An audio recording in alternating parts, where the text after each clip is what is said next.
There's no doubt that football is one of the most followed sports in the world and the biggest major league sport in history.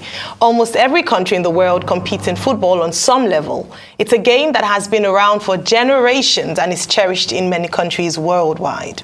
When you compare the sport to any other, the number of viewers and annual revenue is worlds apart. With so many participants in the international economy of football, billions of dollars are generated every year.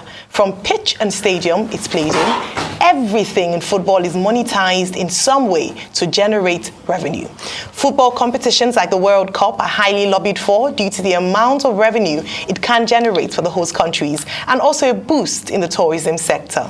Joining us on the show this morning as we discuss the business of football globally as the World Cup is in Qatar progresses, we have Tilewa Adebajo, Chief Executive Officer at the CFG Advisory.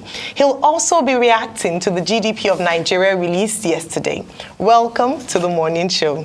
Thank you very much. Good morning. Good morning. Thank you for joining us.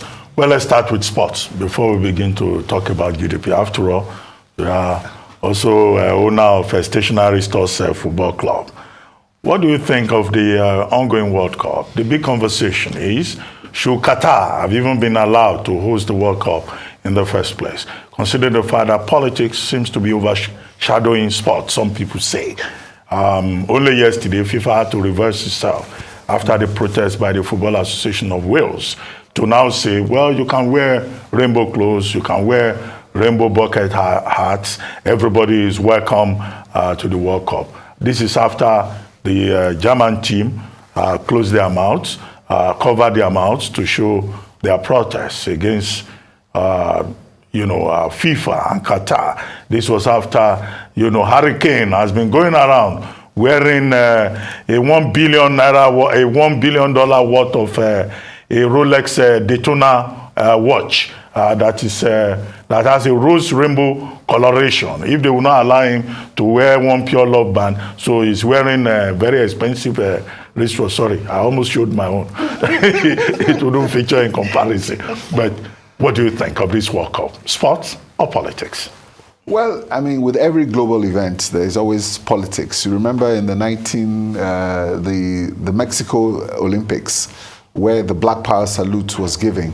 And 68. Yes, 68 Olympics. So, sports has always been a platform for protests.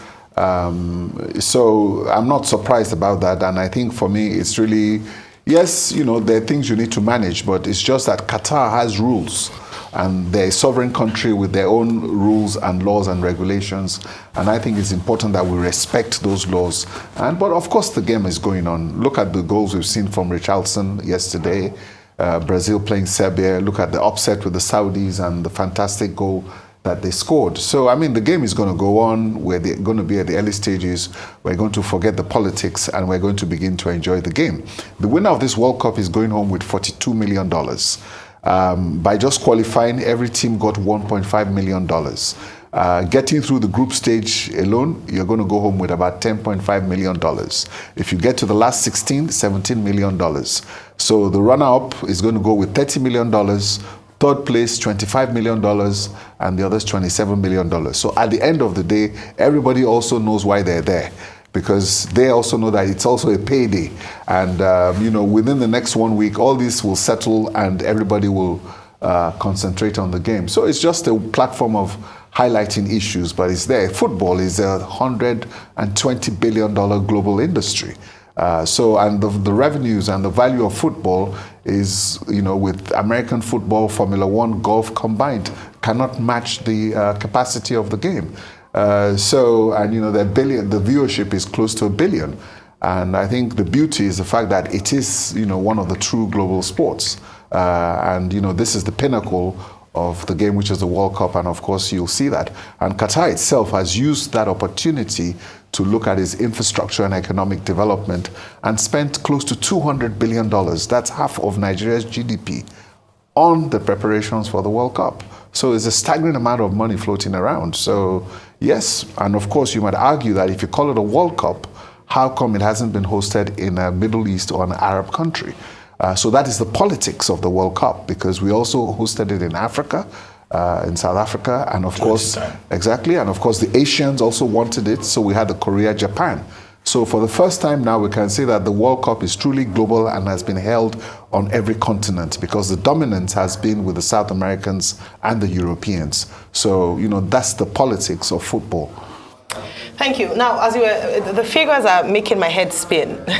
Talking about the prize money, especially from the World Cup, and I could hear some reactions even, in the gallery as to the amount of money that is in football. So let's talk about the business of football. Now, many countries have recognized this. If you look at leagues in in England, you look at leagues in the Ligue 1 in France, you look at the Spanish La Liga, they have been able to tap into the revenue opportunities of football in their countries. However, back home in Nigeria, we haven't been able to quite tap into that potential, despite the fact that Nigeria is a football nation, can be definitely classified as a football nation. What is it that we're not doing, or how can we begin to tap into this immense potential? Thank you very much. I'm chairman of a football club, which second generation owner. Stationary Stores Football Club was founded in 1950 by my late father, and we've been playing in Nigeria now for 70 years. 6 captains, as Stationary Stores has produced 6 captains for the national team. Our players, 3 of our players were in the Atlanta team, and a lot of our players have represented Nigeria also at the World Cup. So we are a significant part of football development in Nigeria. My father and his contemporaries at the point in time were the people who actually did the FIFA affiliation for Nigeria in 1958-59. Prior to that, Nigeria was affiliated with the English FA. And these were gentlemen in their era who were committed to football and used their funds to develop football in Nigeria. It wasn't until 1990 that we had a Decree 101 which actually put the laws of football in place. So the biggest challenge we face in Nigeria today in football is that we're not able to privatize football. We don't play in the Premier League in Nigerian football today because it's not worth my while. If you win the Premiership in Nigeria, there's no prize money. So the things that are important, such as television, attendance, and all those things are no longer there. And you notice that before, it wasn't really the case. When Stationary Stores played in those days, by 2 o'clock, the stadium was full.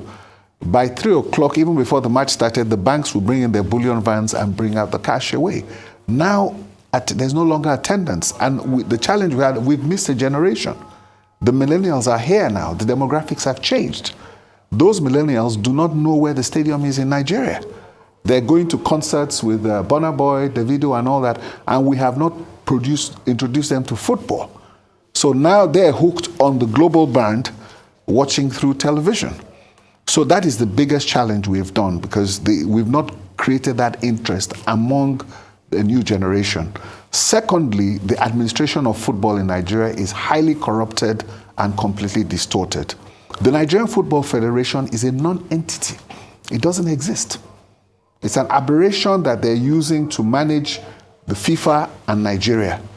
There's an act called the Decree 101 or Act 101, which gives the management of football squarely to the management for the sports ministry. Yeah. So as long as you have that, there's also a subvention for football at the National Assembly. So basically, the senators will have oversight for football. The House of Reps will do that because government is funding football. We don't need that. Football can go on its own. So our own advocacy is that put a proper structure in place. Let's have a proper football association, and let's have football club owners. Let's run our business the way we can do it, and let's appoint our administrators. Instead of all these elections we're seeing all over the place, football management, you appoint a CEO. All these chairmen you are seeing, they are putting themselves in executive positions. Why? Because you want to go up and be represented at FIFA level.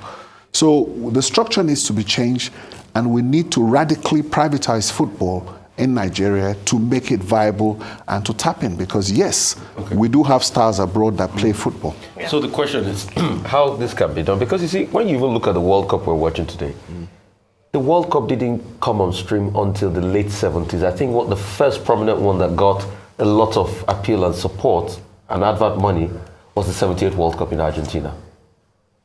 Because prior to that time, And it was the election of somebody like Joao Havelange that led to that, because Joao Havelange brought in a little unknown man called Sepp Blatter and told him, help us rejig it, sell this product, sell this commodity. And there are copious notes of the very first time Sepp Blatter was talking to Coca-Cola. And the Coca-Cola CEO said, how many people will buy my drinks at your football game? So how can we have that moment that happened around the late 70s for Nigerian football? I mean, we're talking before we got on here, we've iterated some ideas.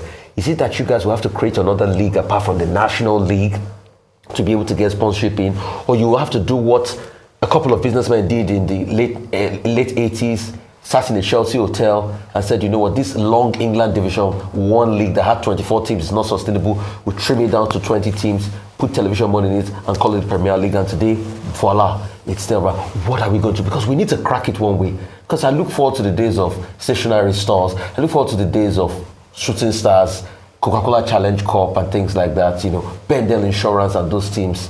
When Coca-Cola and Pepsi and the likes of Ian Nelson will put money in Nigerian football then. Well, you hit the nail on the head, and like I said, we're not reinventing the wheel, because the football business model is tried and tested. We've had a point in time in Nigeria whereby you knew that if there was a Challenge Cup match, Rangers, IICC, Mighty Jets, Bendel Insurance, you know, Kano Pillars, you know, or stationary stores, you'll find that by 12 o'clock on a Saturday, the stadium is already full. So we've lost that. Unfortunately, because football has been politicized. If you see the Premiership, 95% of the clubs in the Premiership are owned by state governments. So basically, our footballers are civil servants. So they complain. So what we need to do, as you say, that we need that right, and it's happened before. DSTV signed a contract with the Premier League and put in over $150 million into the Nigerian League and brought in state-of-the-art OB vans to cover the entire Nigerian Premier Football League. But again, when you have an entity or a non-entity like the Nigerian Football Federation, it cannot sign in a contract because it's not a recognized legal entity. So you have to resolve that problem, because the Nigerian Football Federation or its Premier League has to be able to enter into private sector contracts. So we need to restructure football and we need to privatize it. Then you can engage sponsorships. Nigeria is the largest economy in Africa. I was with Irving Koza, who was the chairman of Orlando Pirates during the Champions League final. And, you know, I spent time with him after. I said, what are you guys doing in South Africa? I said, you guys are attracting sponsorship. I hear it's about $300 million. He says, no. The South African league sponsorship is now at close to $1 billion. PSL? Yes. It's $1 billion. Now you even see the Ethiopian league on television. You see the Zambian league on television. Why not the Nigerian league? So like you've said, we need to privatize because there are more government clubs in the system. And I'll give you a classic example. Look at what has happened to Kano Pillars. Kano Pillars has been relegated. Why? Because of the politics of Gwanduje and Kwakwanso. So because Gwanduje did not see Kano Pillars as a viability, because it was Kwakwanso that used Kano Pillars as a platform to his popularity. So right now, Kano Pillars does not get financial support. It's done.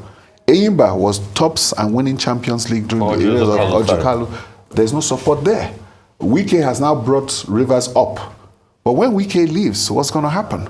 So you don't want that government interference. We need to build a sustainability model. And that's why we're saying set up the proper structures, privatize football. Nigerian football can survive without government subvention. Okay, I agree with you that we need to develop the local league. Maybe that's one of the reasons why the millennials that you referred to are not interested in the local league. The same millennials who will not go to stadiums in Nigeria would rather watch La Liga. They know what is going on in the Premier League. They know what is going on in Ligue 1 in France and elsewhere. But I wanted to ask you, 2 days ago, I described that this World Cup is beginning to look like the World Cup of underdogs, maybe with the exception of Spain. Look at what Saudi Arabia did to Argentina. They beat them 2-1. Japan beat Germany 2-1. Tunisia made it very difficult for them to be beaten anyhow by Switzerland. South Korea stood up to Uruguay yesterday. Canada gave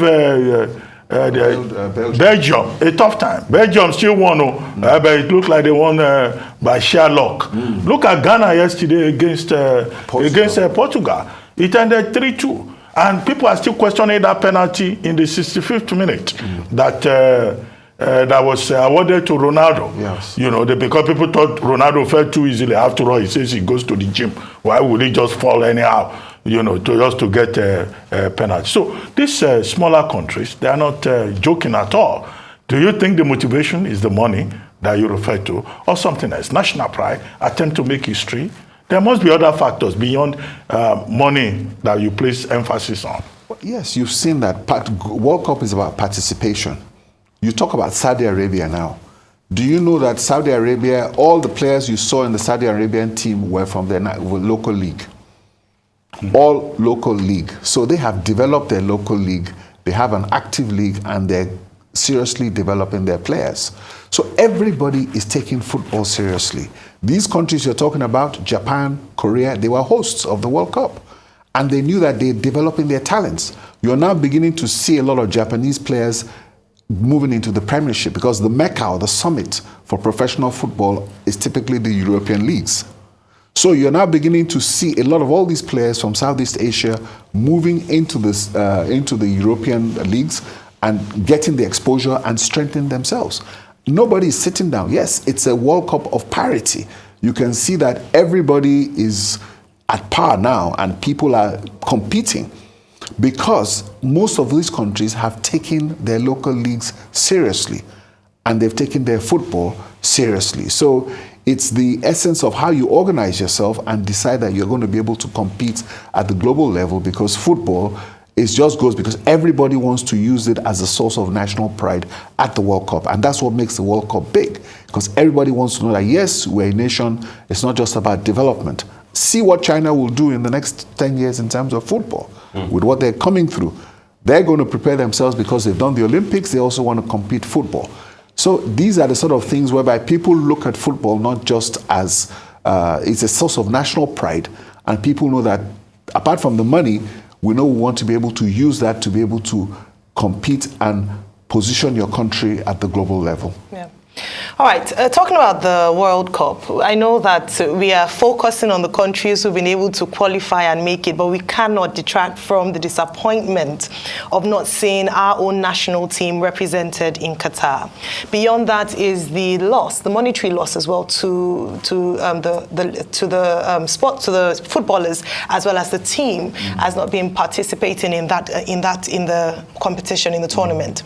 Now, a chairman of one of the local leagues had said that failure to qualify for the World Cup in Qatar is one of the biggest setbacks Nigeria has experienced as a nation across board in recent times. I'd like you to speak on this. And then, since we had to wait for 4 more years, what can we do now, between now and the next World Cup, to ensure that Nigerians can again feel the sense of pride of seeing their green, white, green represented at the World Cup?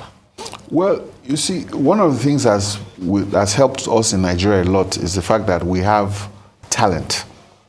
And, but the talent is really what helps us to qualify, even though a lot of times our level of preparedness is very poor. Our structures are not very good. The management of our football is extremely poor.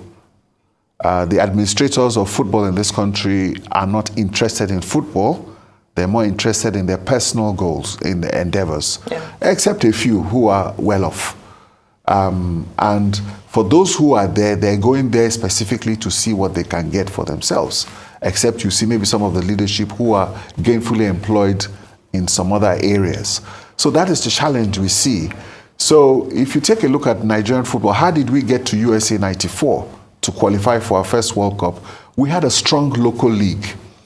And I always reflect on the players that you're talking about from that local league. And I'll give you an example of one player by the name of Finidi George. Finidi George used to play for Calabar Rovers. And every time Calabar Rovers came to play in Lagos, he was a delight of the crowd in Lagos, and they loved him. He got the attention of the then Westerhoff. Finidi George now moved to Sharks of Port Harcourt. And from Sharks of Port Harcourt, Finidi George moved directly to the first team of Ajax, displaced a winger called Mark Overmars, and a year and a half later, he won the Champions League with Nwankwo Kwanu in the European Cup with Ajax. In Juventus in the final. Yes. So, I mean, those are two Nigerian players that came from this Nigerian league and did very well. That was the standard of our leagues at that point in time. And that was when we were highly competitive. At that point in time, when we won the league in '92, we sold 15 of our players abroad that season, including a Ghanaian international called Arthur Moses, who went to play for Marseille. So, but unfortunately now, we don't have the quality of that league. What we've done is we've turned our footballers to human trafficking. Everybody wants to go and play abroad. Every Tom, Dick, and Harry is a football agent. Every Tom, Dick, and Harry has a manager. We had an incident where we transferred a player to an international club once, and the club got a letter from the EFCC, from the Nigerian Human Trafficking, that we stole the player. The player was trafficked abroad, and the player. So you find a situation whereby there's multiplicity of contracts. International transfer certificates are not done properly. Player registration is compromised. So when you have that situation of bad administration, it's very difficult to develop your talent. So you see all the players now, you see all our players, a lot of them are playing from diaspora. You ask these players in the Nigerian team now, which team did you play for in Nigeria before you left to go and play abroad? You haven't. All the Brazilian players you see that are in Europe, they've made their names and their marks in their leagues before they now go to Europe. It's the best of the Brazilian teams that could find their way. So we need to bring that league back. Okay. I mean, we have to go because I wanted to talk to you about a lot of things. I wanted to talk to you about the base point of all of this, which is the fast dying prospect of academies in Nigeria. And we also wanted to talk about, GDP, but I understand that that's the size we can take, on this conversation. So I'd like to say a very big thank you, to you for your time. Thank you so much for being here.